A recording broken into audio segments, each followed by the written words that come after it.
결혼한 지 1년, 신혼의 단꿈에 빠져있던 30대 남성 김 씨는 지난밤 아내와 크게 다퉜다고 하는데요. 김 씨는 아내와 결혼하기 전 10년 넘게 만났던 여자친구가 있었다고 합니다. 그런데 전 연인은 시한부 판정을 받았고 어쩔 수 없이 이별을 선택했다고 하는데요. 이후 소식을 알 수 없었던 전 연인. 그런데 지난밤 그녀가 끝내 병을 이기지 못하고 세상을 떠났다는 소식을 듣게 된 겁니다. 마지막 인사를 하고 싶었던 김 씨는 아내에게 전 연인의 장례식장에 다녀오겠다고 말했다고 하는데요. 그런데 아내에게 돌아온 대답은 장례식장에 가면 이혼이라는 겁니다. 전 연인의 장례식 참석이 정말 이혼 사유가 되는 건가요? 예, 이거 저 개인적으로 제가 아는 분이 있습니다. 그러니까 좀 차마 말씀 못 드리겠습니다만 유명한 분인데 너무 똑같은 상황이에요. 그분 같은 경우는 재혼을 해서 아이들도 뭐 어지간히 키웠는데 전 부인이 오랜 병투병 끝에 돌아가셨어요. 그러니까 현재 부인에게 양해를 구하고 그 전 부인의 빈소가 차려지자마자 가장 먼저 가서 조문을 했더라고요. 자, 저는 그걸 딱 보고 그 정도라면 진짜 인간적인 도리를 다 한 게 아닌가라는 생각이 일단 들었는데 일단 이 오늘 사연에 대해서 좀 집중을 해보겠습니다. 자, 제가 자꾸 이런 얘기가 나올 때마다 백다희 아나운서의 생각은 당신이라면 어떻게 할 거예요? 뭐 이런 걸 물어보게 되는데 만약에 백 아나운서라면 헤어진 전 연인이 사망했다. 지금 만나는 사람한테 어떻게 얘기를 하고 가겠어요? 아니면 몰래 가겠어요? 아니면 가지 말라고 하면 안 가겠어요? 저는 얘기를 하고 다녀올 것 같습니다. 그치? 네. 그 정답이죠, 뭐 그게. 얘기를 하고 간다. 네, 얘기를 솔직하게 하고 다녀오겠다고 얘기를 할 것 같습니다. 너무 담백합니다. 예? 너무 담백하다고요. 그러니까. 예. 뭐 구조만 한다든지 뭐 이런 것도 있을 것 같은데. 예? 구조만 잠깐 하고 온다. 그러니까. 상주 역할은 하지 않는다. 그러니까. 뭐 그런 역할도 있을 것 같은데. 알겠습니다. 제가 또 백다희 아나운서를 너 말을 왜 이렇게 짧게 막 이렇게 막 뭐라고 하면은 댓글에서 욕을 엄청 먹어요. 또 갑질한다고 선배가. 뭐 그게 중요한 게 아니고. 자, 일단 이 기자, 네. 결혼한 지 1년 된 신혼부부. 네. 연애 기간도 1년이었고요. 결혼한 지도 1년이 좀 안 됐습니다. 그러니까 다 해봐야 만난 지 2년밖에 안 된 사이인 건데요. 두 사람은 30이 넘어서 만났고 성격도 모나지 않고 둥글둥글해서 자연스럽게 결혼 이야기까지 가게 됐습니다. 연애하면 이전 연애 이야기 좀 할 수도 있잖아요. 근데 김 씨는 오래 만났던 사람이 있었다라는 이야기를 아내에게 했었고요. 아내도 뭐 결혼 전에 만났던 사람에 대해서는 크게 신경 쓰지 않았던 상황이었습니다. 자, 그러면 이 김 씨의 과거 얘기를 좀 안 할 수가 없을 것 같은데 10년 넘게 만난 그 여자친구가 시한부 판정을 받으면서 헤어진 거잖아요. 네, 이건 슬픈 드라마인데요. 그러니까요. 네, 10년 넘게 만났고 굉장히 사랑했다고 합니다. 그래서 결혼을 약속을 했는데, 결혼 준비를 했다고 합니다. 하는데 이제 건강 검진을 받았어요. 근데 건강 검진에서 여자친구가 암에 걸렸다는 사실을 알게 된 겁니다. 그래서 이제 당연히 우리 같이 극복하자라고 얘기하면서 결혼 준비를 계속 하고 싶었는데 치료하기는 좀 늦은 상태여서 치료를 같이 하기는 어려웠고 여자친구 곁을 옆에서 지키고 싶었는데 여자친구가 극구 나는 이제 그냥 사람들 없는 데서 쉬면서 지내고 싶다. 이렇게 남자친구가 있는 게 도리어 더 힘들다라는 얘기를 해서 그 고집을 꺾을 수 없어서 이별을 받아들였다고 합니다. 팀장이 보니까 진짜 뭐 상대에게 실증이 나서 헤어지거나 이런 게 아니라 자기가 시한부 환자다 보니까 그렇죠. 이 사랑하는 사람의 어떤 인생까지 이렇게 그렇게 만들 수는 없으니까 딱 잘라서 헤어지자 한 거잖아요. 그렇죠. 그 여성분이 참 아름다운 마음이신데 가슴이 아프네요. 어떻든 간에 휴대폰도 없애 버리고 그리고 본인이 이사를 가버렸어요. 그리고 주변 친구나 지인한테 연락도 안 하고 그러니까 소식을 못 찾은 거예요. 알 수도 없는 거죠. 소식을 못 들었는데 이 남성이 너무나 사랑했기 때문에 6개월 동안 방황을 했다고 그래요. 그런데 그 영어로 말하면 out of sight, out of mind이란 말이 있습니다. 안 보면 마음도 멀어져요. 그러니까 멀어진 거예요. 그러니까 안 보고 이제 일상을 찾아가고 평안을 찾고 본인 생활에 직장도 다니면서 편하게 지냈던 거죠. 참 슬픈 이야기입니다. 그러니까요. 자, 그런데 뭐 겨우겨우 그 이별의 아픔을 극복하고 일상생활을 할 수 있게 됐다고 해도 아니 자기가 10년 넘게 만난 그렇죠. 전 여자친구가 나를 받아서 지금 시한부 인생을 사는데 그거 새 사랑을 시작할 수 있겠습니까? 죽을 때까지 새로운 사랑을 못 만날 것이다. 본인은 뭐 그렇게 생각한 것 같아요. Forever love. 전 반대로 좀 얘기하겠습니다. 김의 팀장은 뭐 아웃 오브 사이트, 아웃 오브 마인드 하는데 저는 뭐 이분은 슬픈 끝까지 사연인데 좀 끝까지 분위기 좀 잡아보세요. 예, 끝까지 하려고 했는데 부모님의 또 눈치를 좀 봤던 것 같아요. 그래서 그건 아니고 한번 만나는 좀 보자 싶어서 누가 소개를 좀 해주는데 그 사람을 만나는데 아마 이 투병 중인 여자친구도 뭐 그 좀 허락을 해줬던 뭐 허락은 아니지만 바랄 거라고 본인 생각했고요. 그래서 만났는데 지금의 아내를 소개를 받았는데 예. 지금의 아내하고 또 상당히 호감을 또 느꼈던 것 같아요. 그러다 보니까 나중에 결혼까지 또 하게 된 것으로 보입니다. 예. 자, 그런데 이 기자, 일단 이렇게 10년 동안 사귀었던 연인과 헤어지고 또 더 그렇다고 뭐 그냥 온전하게 헤어진 게 아니라 시한부 이런 얘기를 알고 새 사람을 만났다고 해도 이게 잊기가 쉬웠을까요?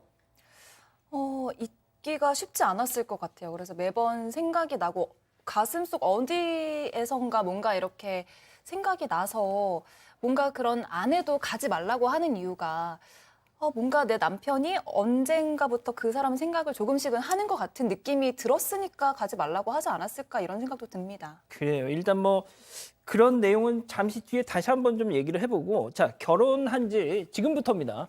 자, 결혼한 지 1년이 채 되지 않았던 어느 날 결국 그 10년 동안 사귀었던 전 연인이 아이고 세상을 떠났다는 연락을 받았어요.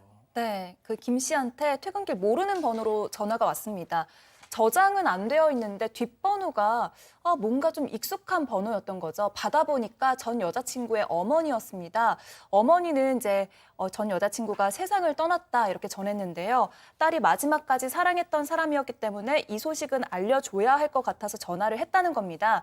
그런데 이 어머니는 장례식장에 오지 말아라라고 얘기를 했는데 이미 이제 김 씨가 결혼을 했으니까 딸도 결혼해서 행복하게 잘 살길 바라기 때문에 뭐 장례식장에 올 필요 없다라고 말씀을 하셨고요. 이제 우리 딸을 잊고 잘 살라 뭐 이렇게 얘기만 남기고 전화를 끊으셨습니다. 아이고 오지 말라고 한다고 안 갈 수 있겠어요, 팀장님? 그렇습니다. 그 여자친구는 남자친구가 결혼해서 잘 산다는 걸 얘기 들어서 알고 있는 거예요. 그런데 이 남자친구 뭐가 있었냐면 여자친구가 암에 걸렸지 않습니까? 근데 마지막까지 지켜줘야 되는데 못 지켰다는 죄책감이 있었던 거예요. 그래서 그 미안한 마음도 그렇고 정리할 마음으로 꼭 장례식장에 가고 싶은 마음이 있었던 거기 때문에 제가 보기에도 이론상으로는 가야 돼요. 실무적으로는 몰래 가셔야 되는 거죠. 아니 근데 자 여기서 충격적인 오늘 우리 팀장님에 대한 천기누설을 좀 여러 번 하게 되는데 경험이 있으시다고요? 네, 저 같은 경우는 첫사랑이 사실은 암으로 사망을 했는데 그 연락을 받았어요. 그래서 제가 와이프한테 말을 해야 되나 말해야 되나. 근데 그 지역 동네이기 때문에 소문이 났기 때문에 할 수 없이 제가 말을 했습니다. 사모님한테? 네. 그때 우리 와이프가 좀 쿨한 사람이거든요. 인상을 한번 싹 썼다가 피면서 당신이 알아서 하세요. 근데 요자가 올라가질 않았어요. 알아서 하세요. 이거는 내가 볼 때는 승낙인 거죠. 그래서 제가 닭골당에 가가지고 화나도 하고 좀 안정된 마음으로 갔다 왔죠. 갔다 왔는데 와이프 눈치를 착 봤더니 평화롭더라고요. 그래서 우리 와이프는 마음이 넓구나. 맞죠? 아까 잠깐 인상이 확 이런 적이 있었다면서요? 처음에는 인상이 근데 쓴 게 아니고 눈이 찌푸렸다가 바로. 그러니까 제가 보기에는 생각에 제가 집사람을 잘 얻었구나. 라고 생각이 들었어요. 그건 제가 나중에 사모님께 직접 여쭤볼게요. 어떠셨는지. 야, 소장님. 네. 그런데 자, 지금부터입니다. 아내, 지금 함께 살고 있는 아내, 결혼한 지 네. 채 1년이 안 된 아내. 네. 오빠 거기 가지 마. 네. 그 정도가 아니에요. 오빠 거기 가지 마. 갔다 오면 이혼해. 네, 아주 강경합니다. 절대 갈 수 없다. 라고 얘기를 하는 거예요. 그러니까 이제 김 씨는 너무한다. 그래도 거기 갔다 와야지 이해를 할 수가 없다 해서 큰 싸움이 났습니다. 지금 사파에 딱 나와 있네요. 아, 근데 저는 좀, 왜 여기를 못 가게 하나 같은 여자 입장에서 지금 이 여성이 사망했는데 이런 생각이 들었어요. 이해가 안 됐는데 이 아내의 입장을 또 들어보니까 이해가 안 되는 바는 아니에요. 왜냐하면 이 아내는 옛날에 본인은 1년 연애하고 결혼을 했고 지금 결혼한 지 1년이 안 됐어요. 그러니까 둘이 만난 지는 아무리 부인이긴 하지만 2년이 안 됐잖아요. 근데 이 남편이 10년도 넘게 만난 여자가 있다라는 거는 알고 있었어요. 그러니까 이 남자가 한 여자만 너무 오래 사랑했기 때문에 아마 우리 남편 마음에는 예전에 그 첫사랑이었던 여자가 아마 깊게 잊지 못할 것이다라는 마음이 이제 있는 거죠. 근데 그런데다가 이 아내가 그 전 여자친구가 아팠다는 거는 알았지만 시한부 판정까지 받았다는 건 몰랐다고 합니다. 그러니까 이제 그냥 아팠던 여성이 이제 사망했구나. 그래도 아직도 저 여자를 사랑하니까 저렇게 애달지 이렇게 생각했던 거예요. 그러니까 시한부 판정을 받아서 너무 마음 아프게 헤어졌다는 거는 이제 모르는 상태였다고 합니다. 자, 제가 우리 가족 여러분들 반응은 제가 잠시 후에 다시 이수진 기자한테 묻고 이 관련 사연에 달린 댓글을 제가 몇 개 좀 소개를 해드릴게요. 베스트 댓글이 뭐였냐면 양쪽 다 윈윈 하는 건 그러니까 지금 부부 둘 다 윈윈 하는 것은 신랑이 말 없이 그냥 조용히 다녀오는 것이다. 저는 그게 정답인 것 같은데. 자, 그런데 거기에 달린 대댓글을 소개해 드릴게요. 저것도 말 못하고 갈 사이면 뭐하러 살아. 또 그게 그런 것도 아니고요. 그분은 하나 알고 하나 모르시는 거예요. 이런 갈등을 일부러 야기시킬 필요는 없는 거예요.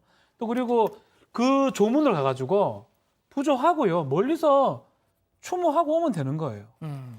그 멀리서 떠나가는 거 보고 울고 싶으면 울고.